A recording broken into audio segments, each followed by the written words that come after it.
Thank you for being here today, Max. Thanks so much for having me. Excited to catch up with you today. So Max, you're the CEO of Callinex Mines. Could you tell us who you are and talk about your background? So I'm Max Porterfield. I've been CEO of Callinex Mines for 10 years, entrepreneur in the resource space for the majority of my career, but I started uh, out of college at US Global Investors in San Antonio. I'm a Texan by background. Uh, that was focused on natural resources investing, companies like Callinex. And then ultimately, I moved over on the issuer side and immigrated to Canada in 2012. Worked for a very well-respected uranium exploration development company for a couple of years. And I took over Callinex, where we've established our team, consolidated a very healthy land package, and are advancing our high-grade copper discoveries and more to come uh, forward into the future.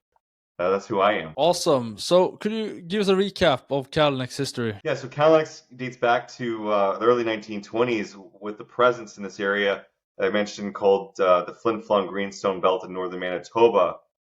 Flin Flon as a jurisdiction is one of the most prolific VMS districts in the world, which are for VMS deposits are high-grade polymetallic deposits, carry base and precious metals, and they occur in clusters. And we've got a team that's been credited with numerous discoveries in this particular area of the world. We've consolidated into a key piece of geologic land package, or this key land package there, and really consolidated a camp size exploration ground. And since commencing exploration, we've hit a number of discoveries, the most advanced of which is our Rainbow deposit, which sits just shy of 5 million tons of high-grade copper.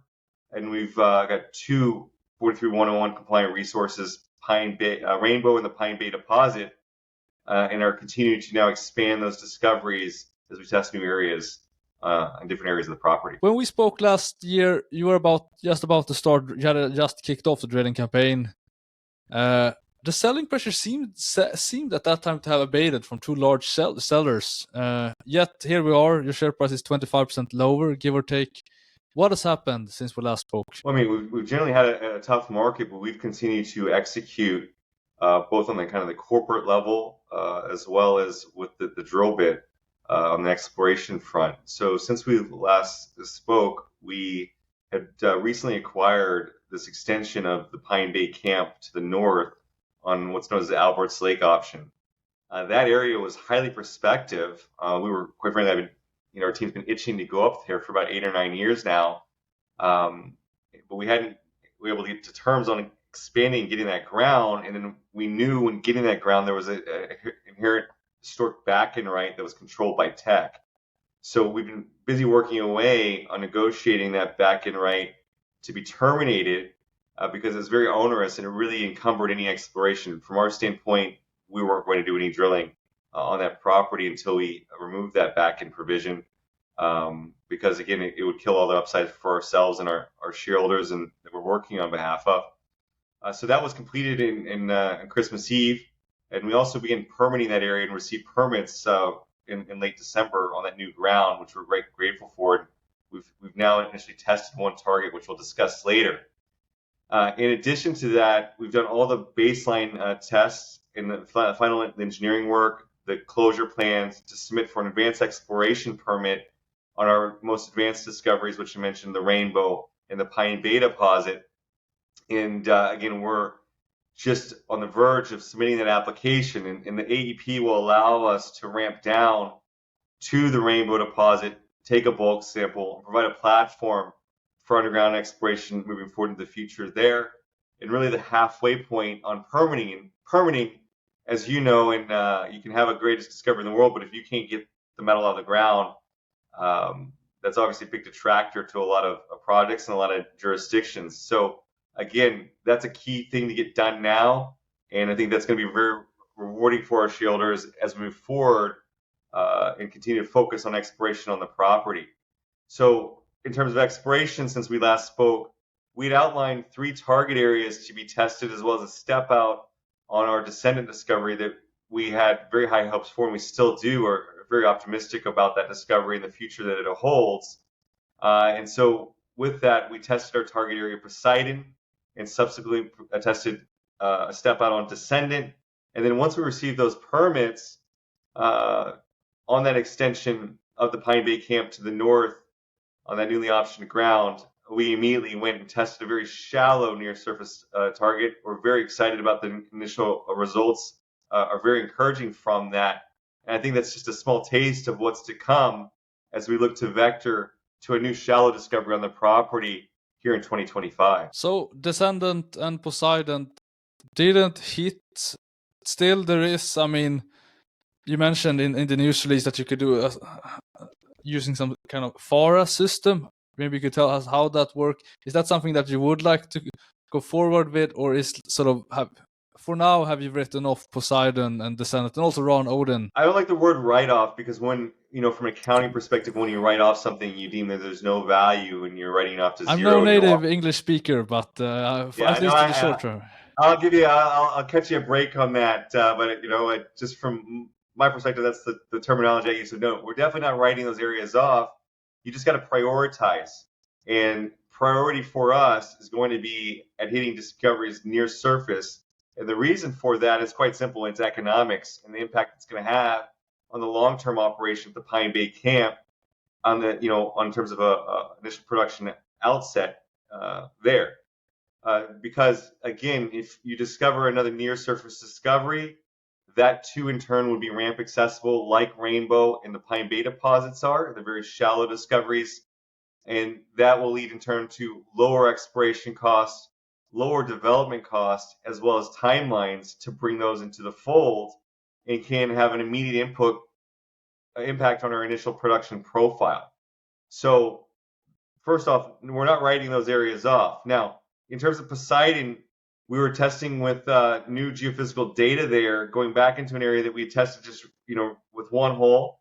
And if you look at Rainbow and that discovery, for example, it took us a number of holes, 3 holes before we got to hit that discovery hole. At Poseidon, we're really in the same situation in many ways. We had drilled one hole there in 2015 on our second exploration campaign ever upon me joining the company. And we had an off-hole anomaly, some success, but we had more success elsewhere where now Descendant sits, and so that's where he focused. And now when we returned to that target area, we tested it more shallow along strike to the north, and again hit a little bit of mineralization trace in a great environment. And we have a big off-hole electromagnetic conductor, an EM conductor, which should be your vectoring tool in this area of the world for these type of deposits style traditionally. And that vector happens to be deeper, but all those holes, the hole that we drilled in 2015, a historic one hole that was drilled in 2019, the data there, and the hole we just completed are all pointing into a direction. And that direction is a direct vector, but it is deeper than the opportunities that we see to the north on this newly acquired ground that we've unencumbered. So that's Poseidon. If you look at Descendant, in terms of what we intersected there, we intersected beautiful alteration, which is the plumbing system for these VMS deposits. Quite frankly, if we had drilled and it was a deep hole, but we had gotten halfway down that hole and that alteration wasn't there, we would have made the decision to shut the hole down, because your alteration can die down within 35 meters of your deposit. So again, you're either in the alteration or you're not. And if you're not in it, you've gone too far, you're out of the system. And so that was 800 meters. The final 400 meters was some of the most beautiful alteration, quite honestly, we've hit in that area of the property historically. And the final 400 meters was highly altered prior to hitting the horizon or the Descendant itself, where we did get a mineralized intersection. So again, when you compare an alteration package, for example, at Rainbow, it's like 1/5 the size of the alteration package that you see at Descendant. It's huge. So we still saw that we hit high grade, 0.2 meters of over 5 gram per ton gold. And that's one of the highest gold intercepts we have had historically on the property. Over 2-ounce silver, over 6.5% zinc. But again, you're void of any chalcopyrite or copper, and there's no pyrrhotite in the system. And those are the big conductors. So when we probed it, we were hitting, again, that zinc, and the zinc, which will play part in terms of our conversations we talk about blueberry. The zinc at Descendant is a cooler temperature zinc. It's blonde in color. It's kind of whitish.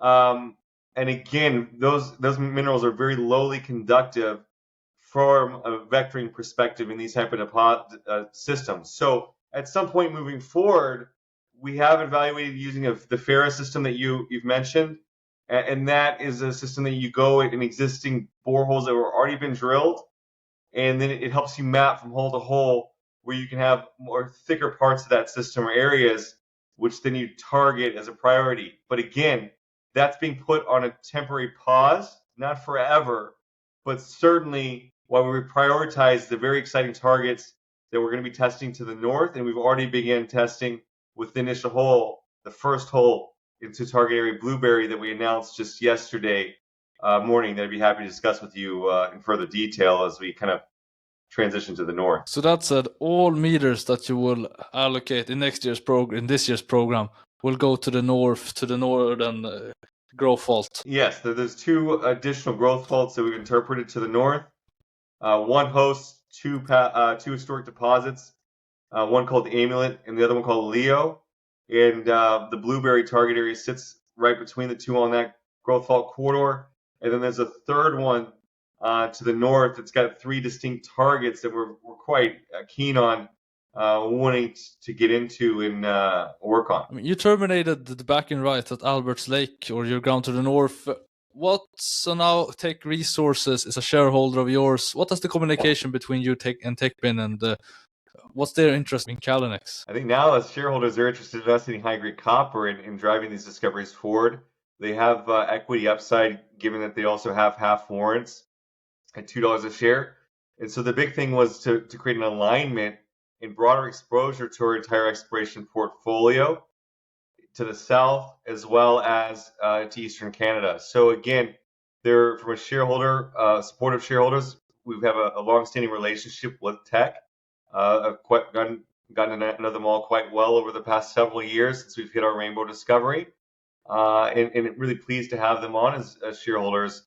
And really, the cost to do that, from a kind of dilution standpoint, was muted because we also terminated the last year final payment in our option agreement with Voyager, which was actually the most onerous option payment in the entire option package, in that it was for $150,000, which we terminated. So in turn, we've given those shares to Teck, and again, they've got that $1 million milestone payment on any one discovery to the north. So again, I think it's very favorable for ourselves, and I think that everyone was rewarded for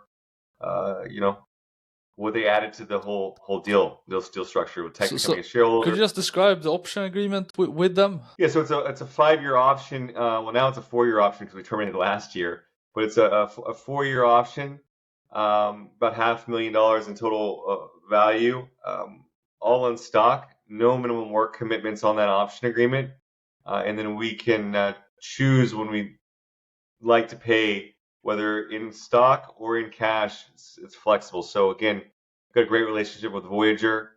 They're happy to see us advancing the property.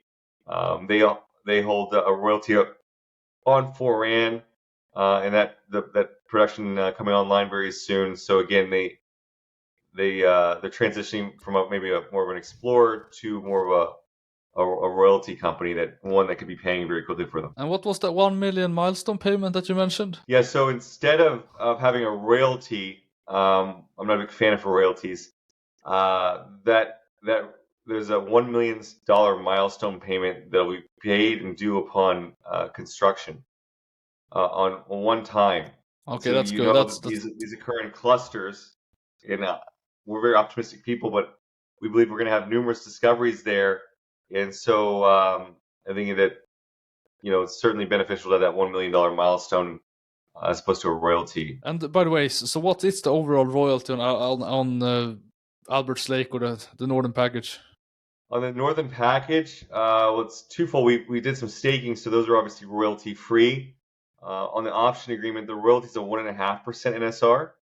0.5% can be bought back for $500,000. So, I think call all in $1 million, or 1% NSR. Some of those areas in Flin Flon have up to a 4% NSR. Obviously, that is a big drag on the potential economics on any project. In our instance, manageable. Certainly, it's on the lower end of the spectrum. So firstly, you have a 4.7 million ton resource, 3% copper equivalent. It's underground. It's the indicated part is higher grade. What size do you need to be relevant and have actually a good shot at mining them in the future? Because obviously Rainbow doesn't work as a standalone mine, or at least that was Well, the market I wouldn't say that determines. Rainbow doesn't work as a standalone mine. Rainbow, as it sits right now, has a 10-year mine plan and a 13 to 1500 ton per day throughput. So that's very much an economic situation. It's going what goes after that, which was where we were focused on descending at depth there.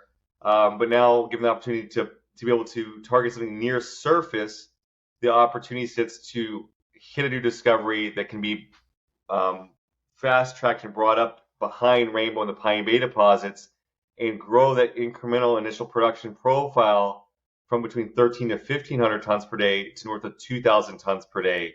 And then again, grow the resource base to have a throughput longer than a 10-year mine plan. Rainbow, in theory, might work as a standalone mine, but it's not. You're not going to build a mill to do it. Maybe you could mine to sell it to Hudbay, maybe. No, yeah, and in terms of a concentrator standalone, there's opportunities. I mean, you've got the Foran is constructing their mill in Saskatchewan, which is within 100 kilometers away.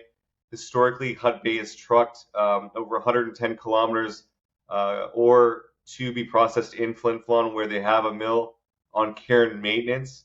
And then there's also the Stall Lake mill that's in operation, also with the New Britannia mill in Stall Lake in the Snow Lake area, which is also potentially within trucking distance.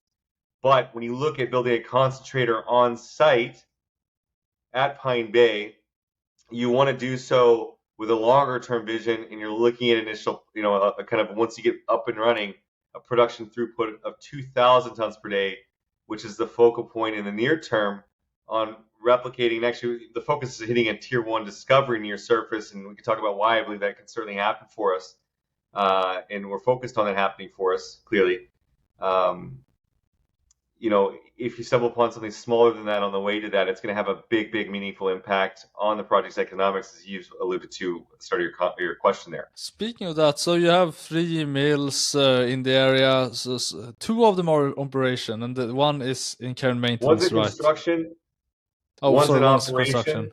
Yeah. And then one's on care and maintenance. The New Britannia mill is a gold mill that is focused on gold, while the Stall mill is focused on the base metals there in Snow Lake. Which one would realistically, if you would, essentially have a toll milling or selling operation here, which one would use? Which one has excess capacity? Do you think Hudbay will restart their mill? Is that in the cards? Or? Yeah, no, I think that certainly the Foran one that's under construction will have excess capacity. Clearly, the one on care and maintenance right now has a ton of excess capacity, given that the total capacity at the Flin Flon concentrator is north of 5,500 tons per day.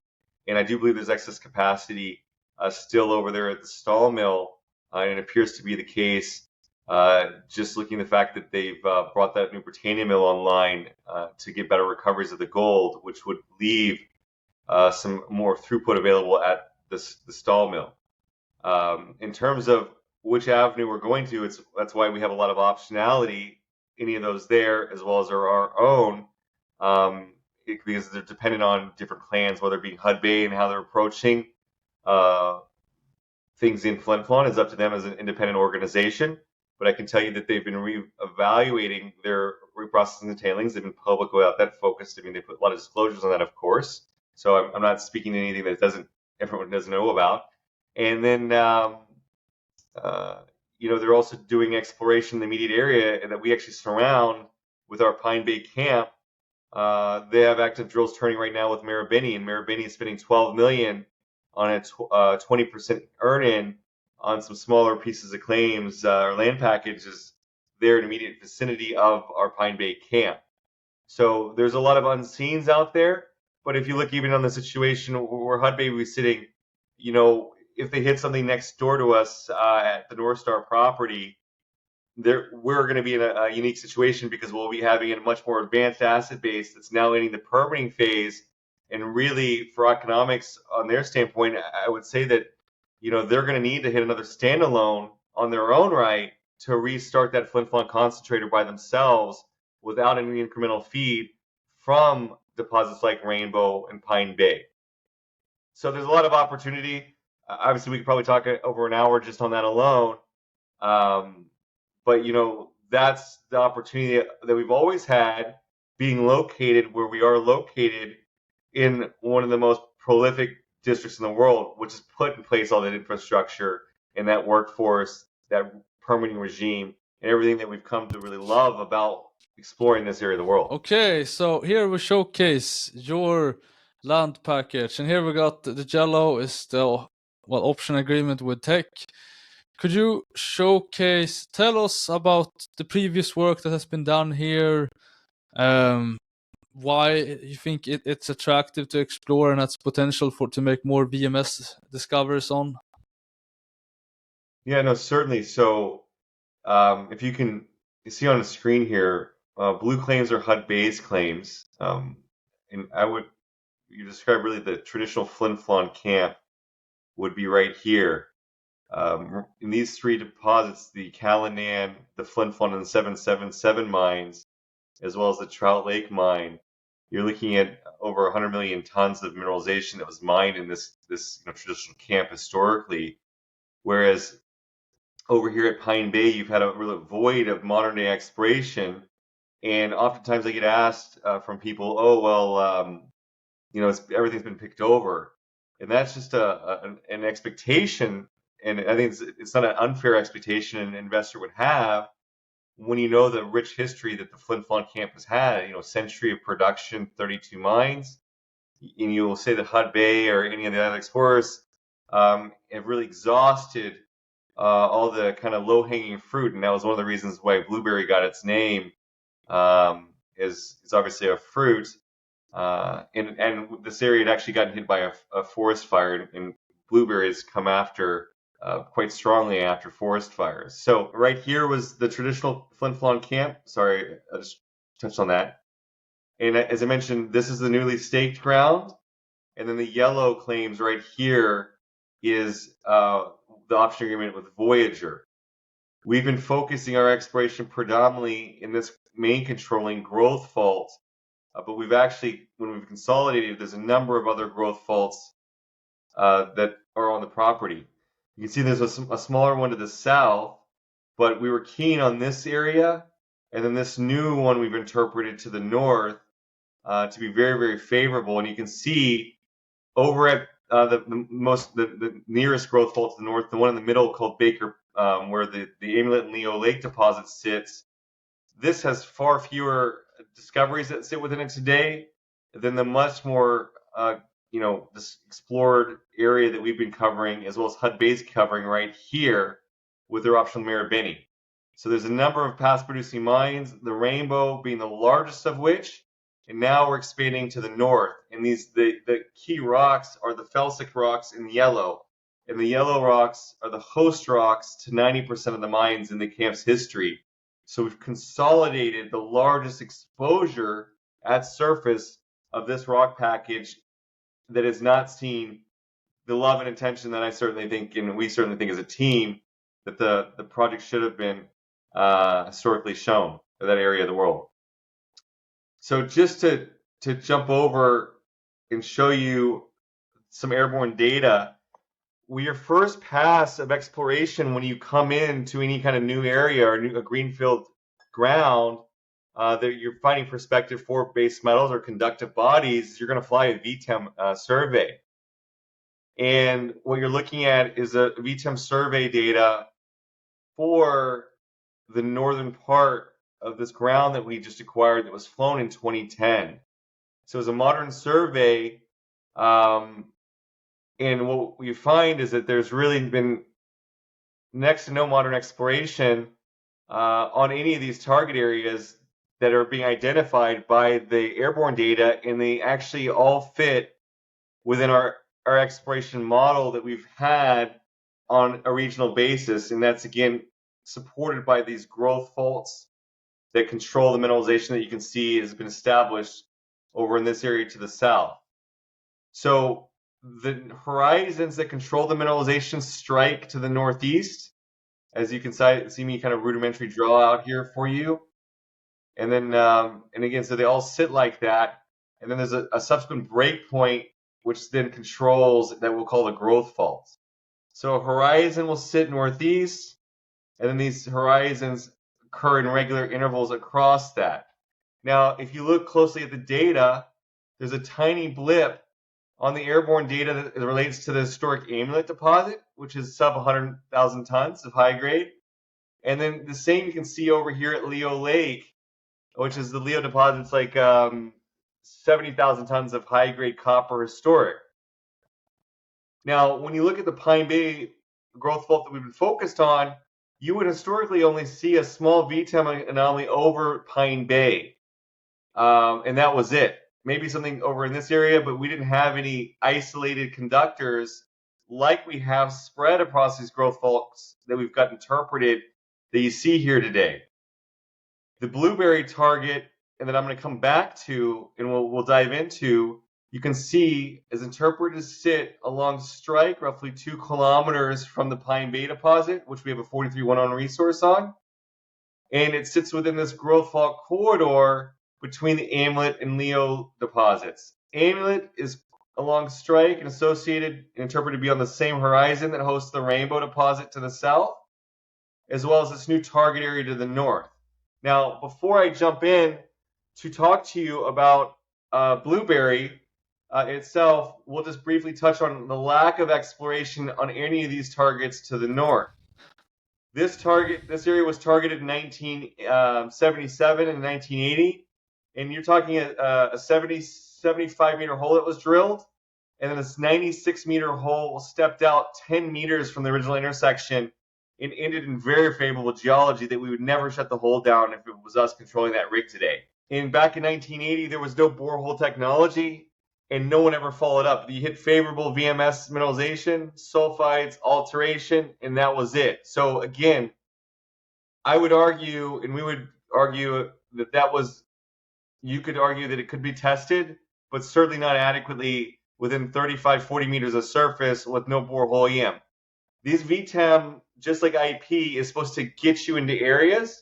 VTEM is a better direct vectoring tool, but again, it's going to take us, or anybody, a couple holes, and you've got to use tools to get into these systems.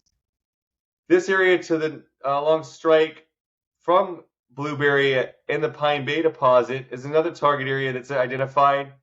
Historic reports in the data suggest that there's outcropping of chalcopyrite and sulfide mineralization at surface. It's a multi-line VTEM anomaly, and it's coincident with a magnetic anomaly too, which is very, very supportive. So again, these are like textbook targets that you would rush to want to test in new areas, let alone in one of the most prolific and most favorable land package within the broader Flin Flon Greenstone belt. And then over here, you've got a multiple line anomaly, up to an 8-line anomaly, 6 lines that you see it on. And it was only inadequately tested with 2 shallow holes in 2020. And one hole had a borehole into it, and we don't believe it was properly tested. And the borehole survey then wasn't properly conducted. And truly, when you test an anomaly this huge, you want to test it systematically at regular intervals, and then use borehole EM to get into the hot spots within a huge conductor like that as part of your vectoring process. So again, these targets in the northernmost growth fault corridor that we've interpreted have been sparsely, if at all, tested. And any testing has shown a lot of very encouraging things that would want you to immediately warrant up to follow up. But again, technology didn't exist, and or wherewithal from previous explorers didn't exist to do that. And it has historically, again, over the past nearly 25 years, been encumbered by that back-end provision that we discussed earlier. Now, moving down to Blueberry, we were obviously very excited to get into this new area. We couldn't talk about it until we got the back-end provision done. But what better way to talk about it than to go in and initially start your first test? Blueberry, we liked it. Again, it's a VTEM anomaly. It sits where it sits within the corridor. It sits where it sits within the broader horizon with Pine Bay along strike to the south upon our current interpretation. And zooming into that, it also sits geologically at a beautiful location because it's at a contact that's been mapped historically at a felsic rock and your mafic rock. And your felsic will be your host rock, your mafic will be your hanging rock contact, and those VTEM conductors, as you can see, are picked right along that contact. Now, Blueberry as a target area, we've kind of isolated to these targets. This is the target where our first hole was put into. And what you're seeing in terms of red is an HLEM conductor. An HLEM is an electromagnetic surface system that was around in the late 70s. And the depth penetration on a HLEM survey is 50 meters, okay, just for context. And that was very shallow. This is a sub 70 meter hole. I think this is like an 80 meter hole right on that the conductor, and it hit elevated VMS mineralization. The best is like 2 feet of 1.5% zinc in this AM180 hole drilled in 1980, and this 83 hole was followed up 3 years later in 83. So in terms of what happened, the VTEM was flown. You can see the VTEM where it sits. And then in 2019, Voyager came in again, basically re-drilled the 1983 hole over again. And what was unique about that is even the modeling done by their geophysicists stated that that conductor started at 120 meters below surface. So when you look at a cross section, 120 meters below surface is going to be down here. They never followed up and probed that hole, and quite honestly, it wasn't an ideal hole to probe based on where it was drilled and how close it was onto that. And so we've just drilled this hole, and we've hit disseminated stringer sulfides down here at 230 meters, roughly meters down that hole, and roughly about 180 meters vertical depth. They're about 50 meters into that conductor. And why we're so excited and encouraged by those initial results is that mineralization we hit 4 meters of stringer to bands of red to brown sphalerite, which is zinc bearing. So the sphalerite hosts zinc. But what's unique about that, as I mentioned earlier in our conversation, is blonde sphalerite descendant in that cooler system.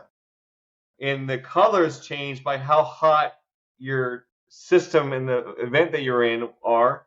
And red-brown is indicative to a hot system in proximity to a VMS discharge site, which is where you would find a VMS deposit.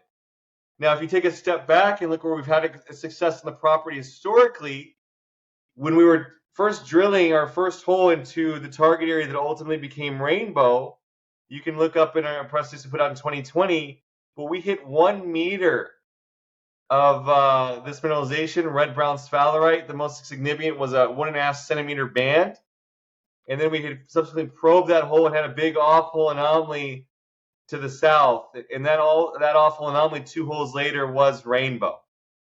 So there's reasons why we're quite excited by what we're seeing and what we're getting into.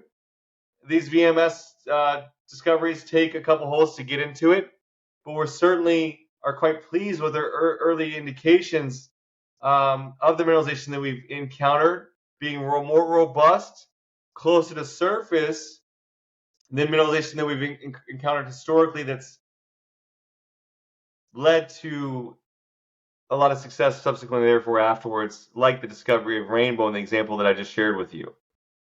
So that is the target areas that we've recently identified. There's others that we'll be getting into in the future.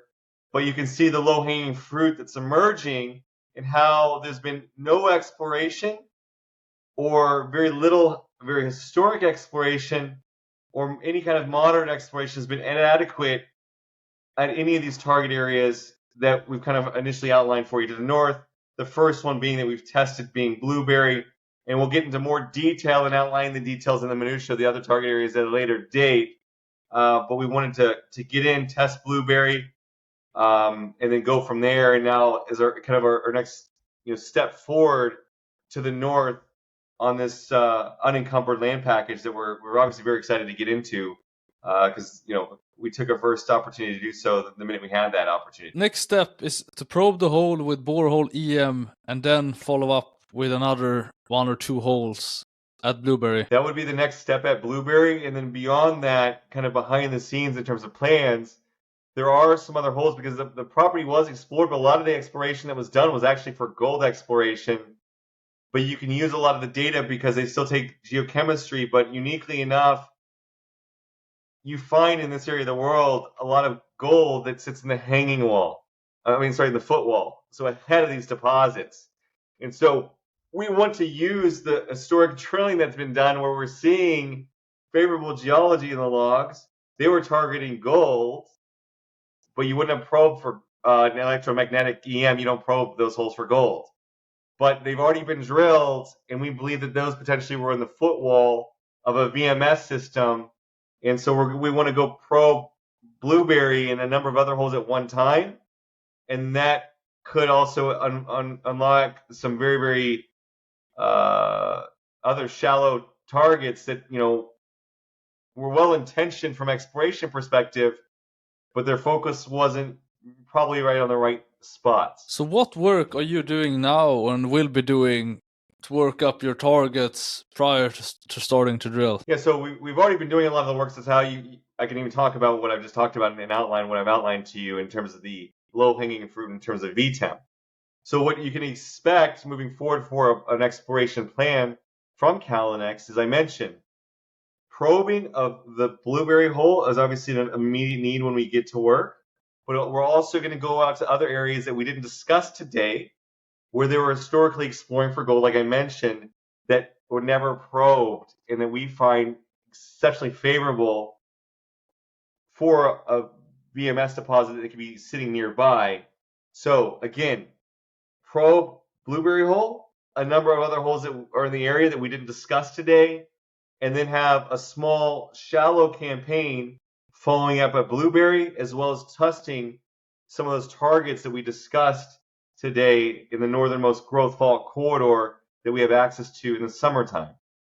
And then that would be, again, a program where you'd be following up and immediately testing on follow-up Blueberry. You could be generating new targets with the borehole EM, those that we're planning on serving outside of Blueberry. And then you can hit another near-term discovery with the couple of 3 or 4 of the targets that we'll be outlining that are ready to be drill tested. And all of them, are those shallow, these targets? Yeah, everything's shallow. So, that's also the thing when you compare, dollar for dollar, you can test not a dozen, but you could test 7 or 8 targets, or 5 of them pretty thoroughly for the same cost of drilling a deep hole elsewhere on the property. And this is, again, I think maybe I mentioned it earlier, we've had a pretty in-depth conversation, but a near surface discovery is going to be much lower cost to explore for, to drill out, to develop, and your timeline to be into production is much more much quicker than doing so on a deep-seated discovery. How do you define shallow target? What's the maximum depth that you're sort of conceptually we'll be thinking? testing like the same situations as like a Blueberry. It's like 200 meters vertical depth or shallower.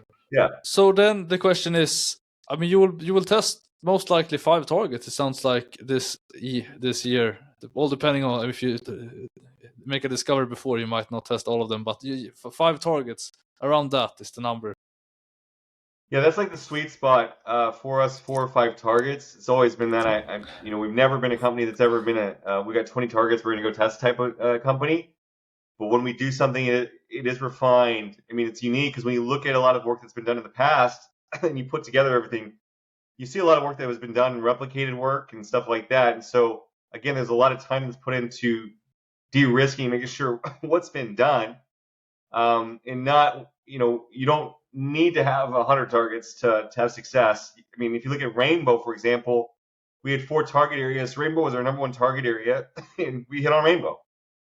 In any other previous year, we've never had more than 4 or 5 target areas. How many holes do you need per target to have a decent chance of success when you're testing it? Well, in Rainbow's case, you had a situation where you took 3 holes. I think, really to get a good sense of what you're probably going to be on to, you're looking at 2 holes. You need to get in and you see what you initially see right? Like we see what we see in the blueberry, and we're obviously very encouraged what we see. We would be on the phone talking about it today. And then you probe, and then that guides you in the system where to go next. And then you drill there, and then you go, right? And so your direct vector in terms of your borehole EM should be your copper dominant rich or pure type, copper rich, chalcopyrite rich portion of that. And that, we've shown that at Rainbow, right? The difference though in Rainbow, when we're vectoring there, the mindset is that the shallow discoveries had been found, and that because you couldn't see Rainbow from a surface EM perspective. You don't see that there, even though it comes within 90 meters of surface. So when we were drilling there, we were drilling much deeper holes. That's why we hit that red sphalerite in 2020 at 940 meters down hole, was to get it depth so you can get a good window and then use borehole to vector. Here, the targets are all just right near surface, and so we don't need to drill the deeper holes to begin that vectoring process. And I believe that when we get into the system, we'll be getting to the system much more shallower, and we'll be doing so and having a discovery on the backdrop of having the 6 million tons already outlined on the resource base that we have in the permitting hopper right now with Rainbow and Pine Bay. So hopefully that answers your question. Given where the share prices are now, what are you thinking in terms of quantum to raise, and how many meters would that equate to? How many meters would you look to drill? That's still being, the quantum's still being obviously fine-tuned, but in terms of meterage, you're looking at roughly about a 3,000 meter drilling campaign, with, again, testing 4 or 5 target areas, so you're pretty good on your assumptions, and then having the ability to probe all those target areas as you have to do fundamentally. That's the bread and butter way. You don't shove holes down, not follow up a borehole. And then in that, you'd have the budget to follow up on 2 to maybe 3 of those target areas. So that is kind of when how you say follow up, you mean drill a second hole or drill a third hole? A second hole. Yes. Okay, yes. 3,000 meters. What would that cost all in? Assaying, camp, you name it.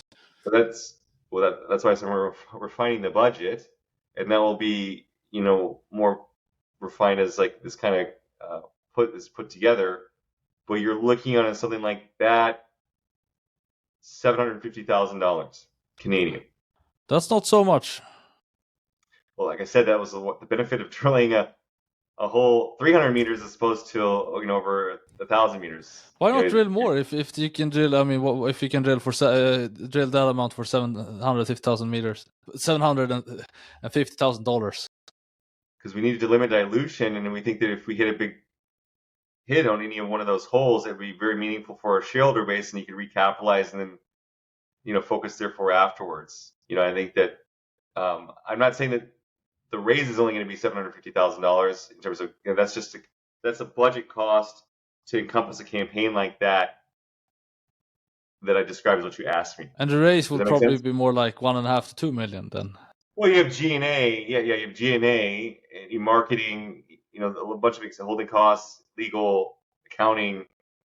There's a bunch of different costs associated with running a public company, as you're well aware of, but strictly in terms of budgeting, in terms of the size of a campaign like that, I'd say certainly well within that ballpark. What is the G&A budget for the year? Include everything holding costs besides actual drilling. If you wouldn't drill, just do everything else, how much would it cost? No marketing? Well, I mean, you're not marketing, you're not doing any drilling. Okay, include everything, the G&A besides the drilling and the... A million? About $1 million? Okay. For like everything. Not drilling, and not assays, not boreholes and all that, but in terms of team, conferences, road shows, shaking hands, kissing babies, accounting, legal, holding costs as well. There's a medley of costs that are associated with being a public company. Firstly, are you confident that you have the access to capital? I don't know. I've been here 10 years. We've always raised the money that we've needed to raise in 10 years. It helps when your stock gets hit in terms of interest in raising capital. And quite frankly, we're staring at some of the best targets, or the best targets, quite candidly, that we've ever had on the property, on the backdrop of everything that we have accomplished. So I'm very confident that the funds will be there, the money will be there, and I don't really foresee that being an issue. That's just how we're a very aggressive bunch, very optimistic bunch, and the market funds compelling exploration opportunities. And from my standpoint, if you look at where we started this company and where we've gone and where we've been through, we've actually never fundamentally been any stronger than we are today. So I'm quite confident on the ability to access capital markets again, to execute on what we've outlined today. And I think hopefully we've made the case for that in our conversation. So yeah, no, I'm quite confident on that ability. So then, I mean, when would you like to start drilling? That is going to be something that we're going to be evaluating in the next coming weeks, right? Actually, after PDAC, because in these different areas we need to scout, understand access, and get all that planning underway for these kind of new areas there are. And there's a lot of snow on the ground right now. So that's going to be evaluated in timelines, but I would say that, like to see boots on the ground on some capacity no later than May. And that's like I think they probably happen sooner than that. What's the turnaround time for assaying? Would you release assays differently, not wait for all of them, or how are you thinking on that? I think things are going to be a lot different in this scenario, and I think we'll walk through that. So assay turnaround times, just so you understand, like timing. Descendant hole is a good example from that because it's an extraordinarily long hole. But you went from September drilling, we finished the hole mid-December. We shipped the hole before New Year's. We didn't get the assay results. Assays didn't get to the lab until mid-January, and then we didn't get assays back for over a month past then. So you can see the lag that inherently occurs when you're drilling regularly a deep hole, then everything else inherently is there from the cutting, shipping, and assaying. Now, that's going to be largely changed because when you drill a 300-meter hole, that takes about a week to do. And so you're cutting down your window of the time from hole to hole to hole to be completed. And so moving forward, I would expect to see, and I think shareholders should expect to see, investors should expect to see, a much more fluid ability to a flow of news flow or news releases out to the market as we complete the work. Because I do understand a lot of investors get a bit antsy sometimes when no news can be received as bad news, but the reality is that it's just a lag on getting the news to the market is systematically there with the fundamentals of drilling a hole that you're drilling and the time constraints to get all the other work done by other parties past getting the hole drilled. So I'd expect that we would announce a complete campaign in terms of like a phase 1 and first pass in terms of the holes that we put into those areas, and then as an update on a broader campaign, if that makes sense. So news flow will come out more fluid, much more quickly, but would still be batched in multiple holes, no different than any other previous exploration campaign. And that first update, during what time frame, if you start in May, would you look to release that? May, July, I guess. That would be July, okay, so midsummer, somewhere around that. Say you start drilling May 1st, say you're drilling all 4 target areas, call it 6 weeks to do that on terms of the drilling. And then you're going to have a lag behind that 6 weeks of another 6 weeks, being very conservative with you on that. What I'm saying is that if you start the campaign, you end that drilling 6 weeks later, that wouldn't be when the final hole is done. And then there would be another 6 week lag for that final hole to have the whole batch of assays to be done. So from a very day one, assuming everything goes well, realistically, on May 1st, you would then have results out 3 months later. For 6 weeks, it would be 12 weeks, it would be 3 months, and then you'd have the batches out. And then, maybe we could provide updates between then. But again, we've got to get the work done, and we got to be in the position to get the work done, get the assays interpreted, and get those results out to the market timely. What does success look like in the drilling, in the drill core? Well, we're looking for high grade mineable width mineralization. Could you give an example? Like, what's the minimum here for it to be sort of economic? 3 meters, 3% copper. I mean, close to the surface, you're going to have a lower threshold than that. But 3 meters, it's 2.5 meters is your minimum mineable width. And then, I think that, once you're into that, it's just in stepping out. If you go back and look at the discovery hole in Rainbow, we hit 2, 3, and 3 meter wide intervals, maybe with 3 and a 4 meter interval. And that was at 908 meters vertical, or 900 meters vertical depth. And then from that, we came to surface, and you can see everything that's grown from that, right? So again, a discovery hole, mineable width, mineable grade is the threshold for success for us. And then after that, we're off to the races to then drill the extent of that mineralization in that type of scenario. But in terms of early stages in what we consider success, we're super encouraged by everything we hit at Blueberry, and hopefully you now understand, and your listeners and viewers will understand the reasons behind that enthusiasm and excitement. Is there anything that could delay drilling to start in May? Well, I mean, I'm sure there's things that could delay drilling in the start of May. Timelines on anything can get delayed on things, whether it be funding timelines, whether it be getting the permits timelines or getting access timelines. For example, I can tell you one target that won't be drilled this spring or this summer. Won't be the furthest target to the east on that northernmost growth fault because it sits over a lake. And so, for obvious reasons, until we get ice, we're not going to be able to drill that target on the lake. So those are the type of things that we need to, again,